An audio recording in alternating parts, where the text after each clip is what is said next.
بحیثیت بیٹی اسلام نے عورت کو کیا مقام دیا ہے، تو قبل اس کے کہ اس کی طرف آئیں پہلے اس پر غور کریں کہ اسلام سے قبل بحیثیت بیٹی عورت کا مقام کیا تھا۔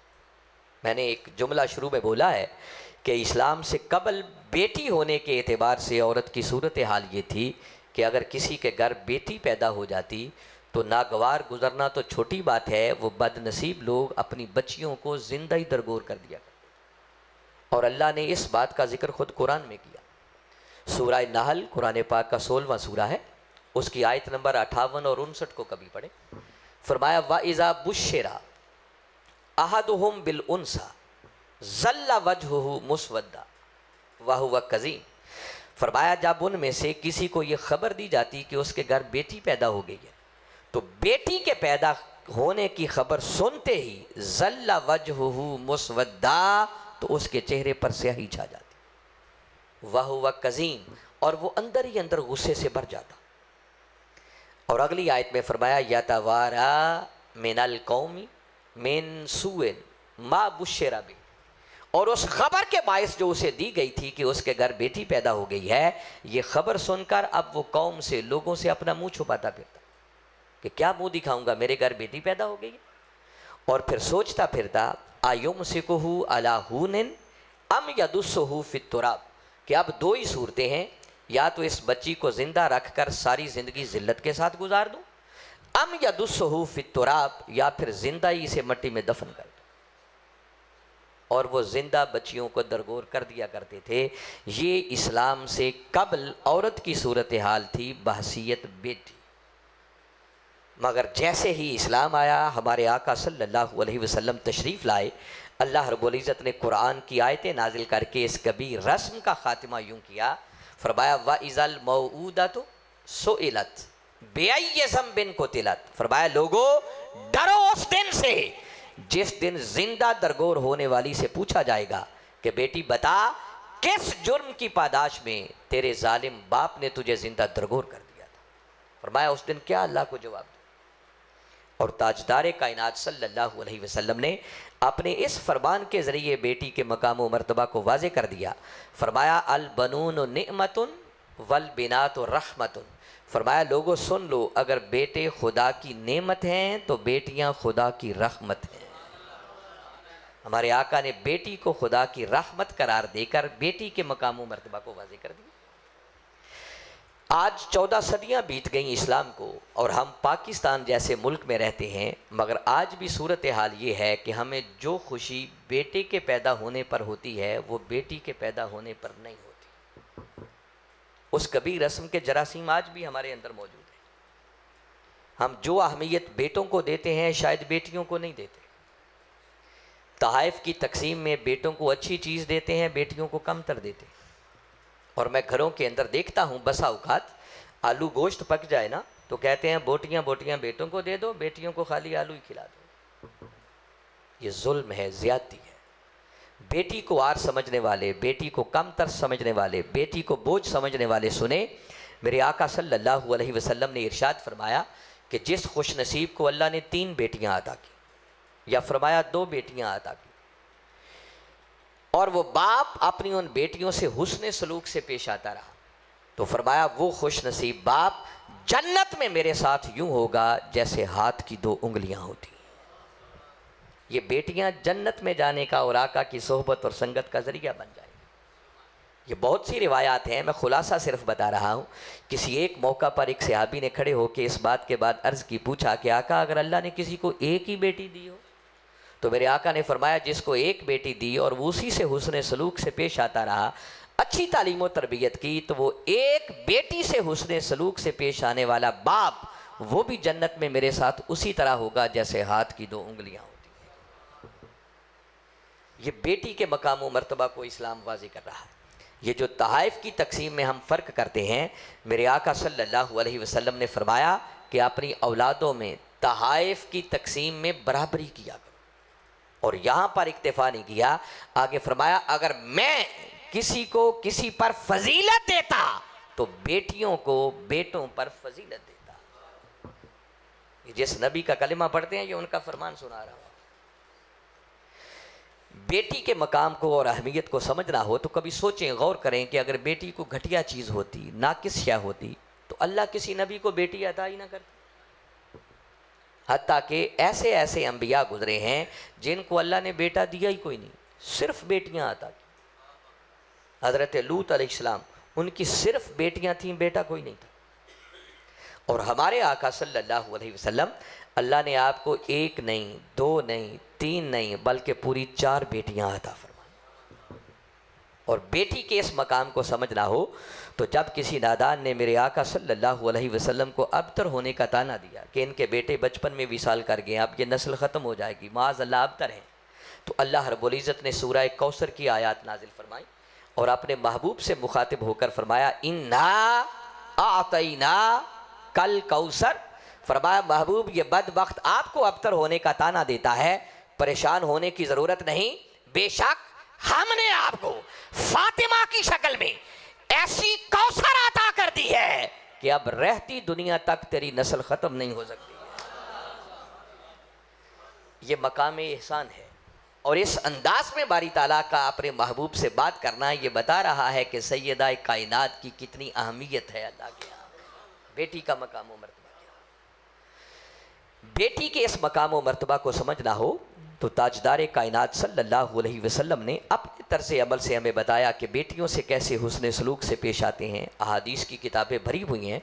میرے آقا نے فرمایا الفاطمہ تو بدعۃ منی، فرمایا لوگوں فاطمہ میرے جگر کا ٹکڑا ہے۔ یہ بیٹی سے محبت تھی ہمارے آقا۔ فرمایا من اغضبہا فقد اغضبنی، جس نے فاطمہ کو ناراض کیا گویا اس نے مجھ محمد مصطفیٰ کو ناراض کیا۔ میرے آقا کی یہ لخت جگر جب کبھی اپنے بابا سے ملنے کے لیے آتی اور میرے آقا اپنی اس بیٹی کو آتا ہوا دیکھتے تو میرے آقا دیکھتے ہی اپنی مسند سے کھڑے ہو جاتے، مرحبا کہہ کے اپنی بیٹی کا استقبال کرتے، خود سیدہ کائنات کے ہاتھ پر بوسہ دیتے، بسا اوقات ان کو اپنی داہنی جانب، کئی مرتبہ بائیں جانب، اور کئی مرتبہ میرے آقا خود سیدہ کائنات کو اپنی مسند پر بٹھا دیا کرتے۔ ہمارے آقا اپنے اس طرز عمل سے بتا رہے ہیں کہ بیٹیوں کے ساتھ پیش آنے کا حسن سلوک کا انداز کیا ہونا چاہیے۔ تو میں عرض یہ کر رہا تھا کہ اسلام نے بیٹی کے اعتبار سے عورت کو وہ بلند مقام عطا کیا ہے کہ آج تک کوئی معاشرہ اور سوسائٹی وہ مقام عورت کو دے ہی نہیں سکا۔ اگر بیٹی کو اتنا اونچا بلند مقام اور مرتبہ اسلام نے عطا کیا ہے تو پھر بیٹیوں کا کوئی کردار بھی متعین کیا ہوگا۔ حاضرین مکرم، بیٹیوں کے کردار کا اگر اندازہ کرنا ہو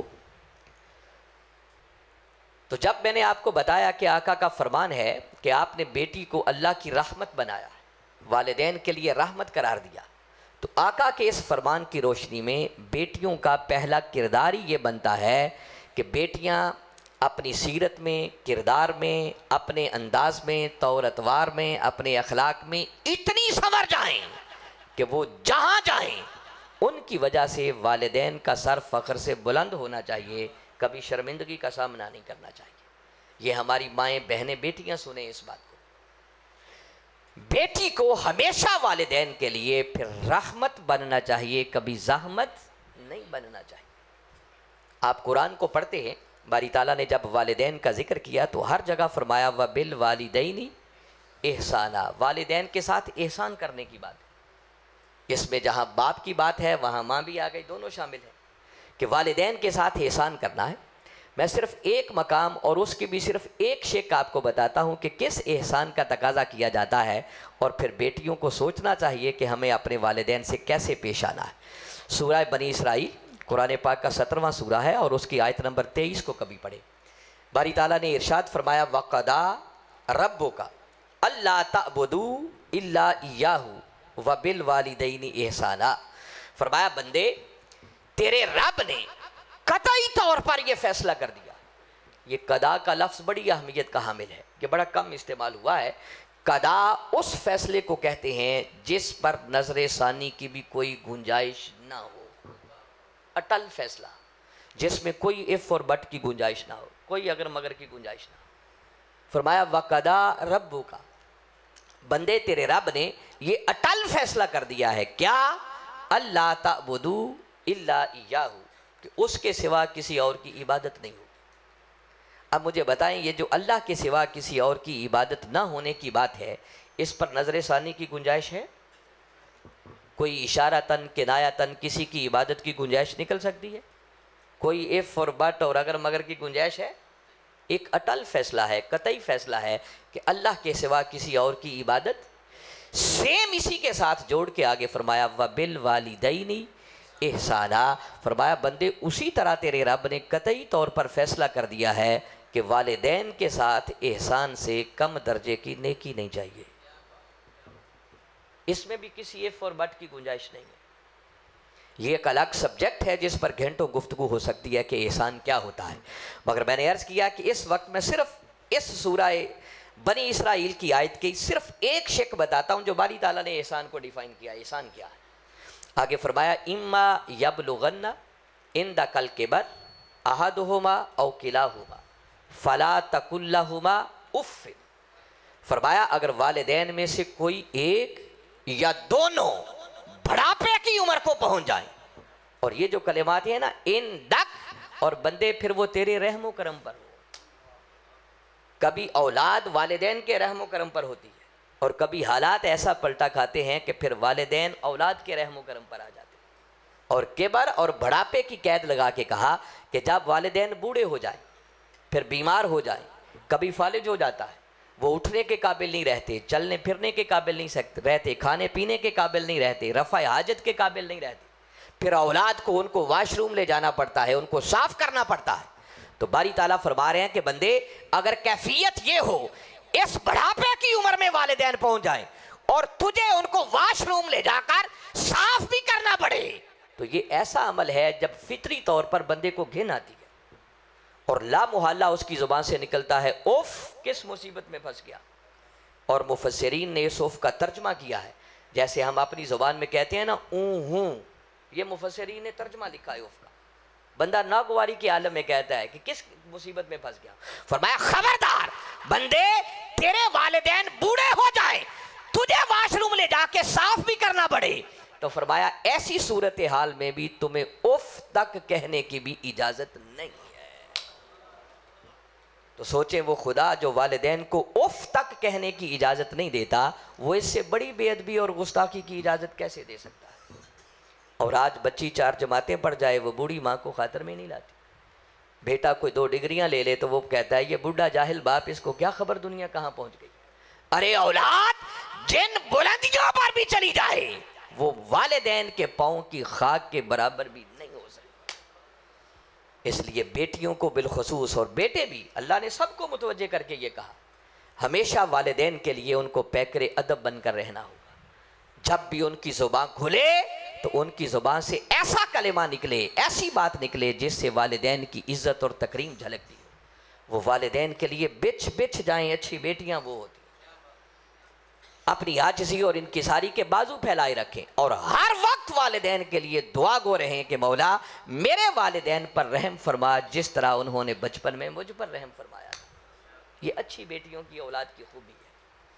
میں پھر مختصر کرتے ہوئے بتا رہا ہوں کہ بیٹی کے کردار کو کہ والدین کے ساتھ اسے کیسے پیش آنا چاہیے، اس بات کو سمجھنا ہو تو ایک ایمان افروز بات آپ کے گوش گزار کرتا ہوں، سنی آپ نے پہلے بھی ہوگی کہ ہمارے آقا صلی اللہ علیہ وسلم کے وصال مبارک کا وقت جب قریب آیا تو آپ نے اپنی لخت جگر سیدہ کائنات کو بلوایا اور بلا کر ان کے کان میں کوئی بات ارشاد فرمائی جسے سن کر سیدہ کائنات رو پڑے۔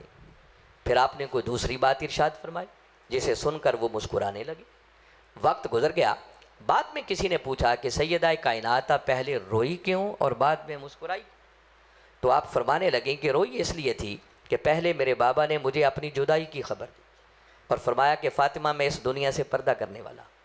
اپنے بابا کی جدائی کی خبر سنی تو روئے بغیر مجھ سے رہا نہیں گیا۔ تو پوچھا پھر مسکرائی کیوں؟ فرمایا دوسری خبر میرے بابا نے مجھے یہ دی کہ فاطمہ میرے پردہ کر جانے کے بعد میرے خاندان میں سے سب سے پہلے جو مجھ سے آ کر ملے گا وہ کوئی اور نہیں ہوگا فاطمہ، وہ تو ہوگی۔ فرمایا اپنے بابا کی ملاقات کی خبر سنی تو میں خوش ہو گئی، مسکرانے لگی، حالانکہ ان کے وصال کی خبر دی جا رہی ہے مگر سن کر مسکرا رہی ہیں۔ جس سے ایک اچھی بیٹی کا کردار یہ بھی متعین ہوتا ہے کہ بیٹی والدین کے لیے ایسا محبت کا پیکر بن کر رہے کہ وہ روئے تو والدین کی جدائی میں، مسکرائے تو والدین کی ملاقات پر اور ان سے وصال پر۔ عورت کا دوسرا کردار وہ ایک بہن کے روپ میں ہے، اور بہن کی شکل میں بھی اسلام نے عورت کو وہ مقام عطا کیا ہے کہ دنیا کا کوئی معاشرہ اور سوسائٹی نہیں دے سکا۔ ابھی جو حدیث مبارکہ کا مفہوم میں آپ کے سامنے رکھ رہا تھا، اسی حدیث مبارکہ کا حصہ ہے جو میرے آقا نے فرمایا۔ جہاں باپ کی بات کی وہاں بھائی کی بات کی۔ فرمایا جس خوش نصیب بھائی کو اللہ نے 3 بہنیں عطا کی، یا فرمایا 2 بہنیں عطا کی، اور وہ ان کے ساتھ حسن سلوک سے پیش آتا رہا، اچھی تعلیم و تربیت کا اہتمام کرتا رہا، تو فرمایا وہ خوش نصیب بھائی بھی میرے ساتھ جنت میں ایسے ہوگا جیسے ہاتھ کی 2 انگلیاں ہوتی ہیں۔ میرے آقا نے اپنا دستے مبارک انگلیاں کھڑا کر کے آقا نے یہ فرما کر بحیثیت بہن عورت کے مقام کو نمایاں کر دیا۔ عورت کے لیے غیرت، بہن کے لیے غیرت، یہ اسلام کا دیا ہوا تحفہ ہے، ورنہ نالائق لوگ اپنی بہنوں کو بھی منڈیوں میں لا کے بیچ دیا کرتے۔ مگر یہ الگ بات کہ اس غیرت کے نام پر پھر ہم زیادتی کرتے، کوئی چھوٹا سا واقعہ پیش آ جائے بہن کو صفائی کا موقع بھی کوئی نہیں دیتا، یہ جہالت ہے۔ بہن کے مقام و مرتبہ کا اندازہ کرنا ہو تو ہمارے آقا صلی اللہ علیہ وسلم کی حقیقی بہن تو کوئی نہیں تھی، مگر آپ کی ایک رضائی بہن تھی، حضرت شیمہ رضی اللہ تعالیٰ عنہ۔ وہ حضرت حلیمہ سعدیہ کی بیٹی تھی، اور عمر میں ہمارے آقا صلی اللہ علیہ وسلم سے 7-8 برس بڑی تھی۔ اور ذرا چشم تصور میں لائیں نا، حضرت حلیمہ کا دیس ہوگا، بنو سعد کا علاقہ ہوگا، اور حضرت شیمہ جب ہمارے آقا کو سینے سے چمٹاتی ہوں گی، ان کو لوریاں دیتی ہوں گی، ان کو چومتی ہوں گی، تو وہ کیسا سہانا منظر ہوگا۔ اور اس علاقے کا رواج تھا کہ شام کے اوقات میں جب خواتین کھانا بنانے میں مصروف ہوتیں تو چھوٹی چھوٹی بچیاں اپنے بھائیوں کو لے کر باہر گلی میں آ جاتی اور ایک دوسری سے مقابلہ کرتی، کہتی لاؤ میرے بھائی جیسا بھی کسی کا بھائی ہے۔ ذرا سوچو نا، ایسے میں جب حضرت شیمہ کملی والے آقا کو لے کر آتی اور آپ کی زبان سے یہ جملہ نکلتا کہ اپنے بھائیوں کی بات کرنے والی ہو، ذرا میرے بھائی کو تکو اور بتاؤ میرے بھائی جیسا بھی کسی کا بھائی ہے، سب کی زبانیں بند ہو جاتی اور ہر کسی کو کہنا پڑتا کہ شیمہ تیرے بھائی جیسا کائنات میں کسی کا بھائی ہے ہی نہیں۔ اس مقابلے میں سب گھٹنے ٹیک دیتے۔ وقت گزرتا رہا، حضرت شیمہ کی شادی کسی قبیلے میں ہو گئی۔ ہمارے آقا صلی اللہ علیہ وسلم جب مکہ سے ہجرت کر کے مدینہ تشریف لائے تو حالات نے ایسا پلٹا کھایا کہ مسلمانوں کی اس قبیلے سے جنگ ہوئی، مسلمانوں کو فتح ہوئی، اور اس قبیلے کے بہت سے لوگوں کو جنگی قیدی بنا دیا گیا۔ اور اس دور میں رواج یہ تھا کہ قیدیوں کو چھڑانے کے لیے رینسم منی، فدیہ دیا جاتا تھا۔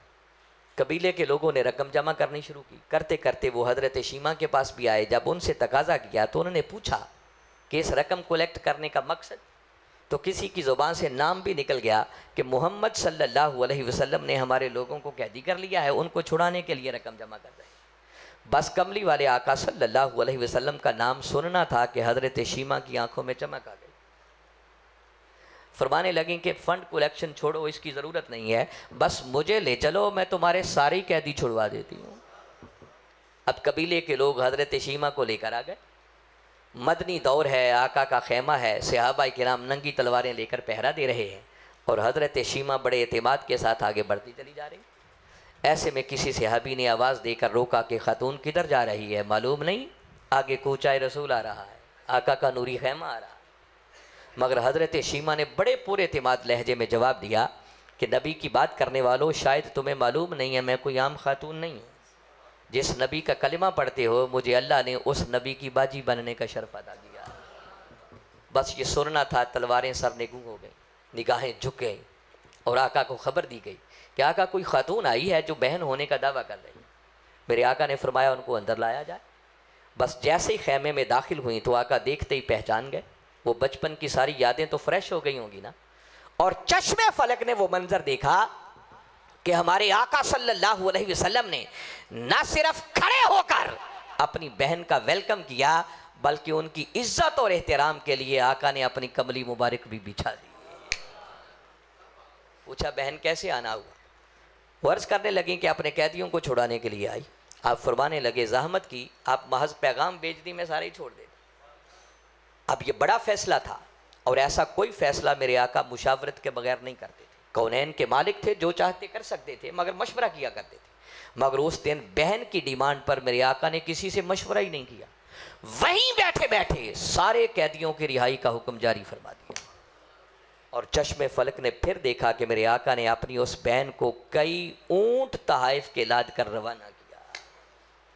آقا نے اس طرز عمل سے بتایا ہے کہ بہن کا اسلام میں مقام کیا ہے۔ اور آج ہم اس نبی کا کلمہ پڑھنے والے ہیں، ہم اپنے گریبانوں میں جھانک کر دیکھیں، بہنوں کو دینا تو بڑی دور کی بات ہے، اللہ اور اس کے رسول نے بہنوں کا حق جو باپ کی چھوڑی ہوئی وراثت میں رکھا ہے، بھائی وہ بھی دینے کے لیے تیار کوئی نہیں۔ دیکھیں نا، ہم میں سے کتنے ہوں گے جو خوش دلی سے بہنوں کا حصہ انہیں دے دیتے ہیں، اور اگر بہن غریب ہو، حاجت مند ہو، وہ خود تقاضا کرے کہ اللہ اور اس کے رسول نے میرا حصہ بھی رکھا ہے، دے دیا جائے، تو بہن مانگ کر دیکھے، بھائی ساری زندگی کے لیے بلانا ہی چھوڑ دیتا ہے۔ یہ ہماری دینداری، یہ ہے جو عورت کو ہم مقام دیتے ہیں۔ اگر بہن کا یہ مقام ہے تو پھر بہن کا کوئی کردار بھی ہو۔ تو پہلا کردار پھر اسی طرح، میں اجمالاً باتیں کر رہا ہوں ورنہ یہ ایک ایک عنوان کئی گھنٹوں کی گفتگو کا تقاضا کرتا ہے۔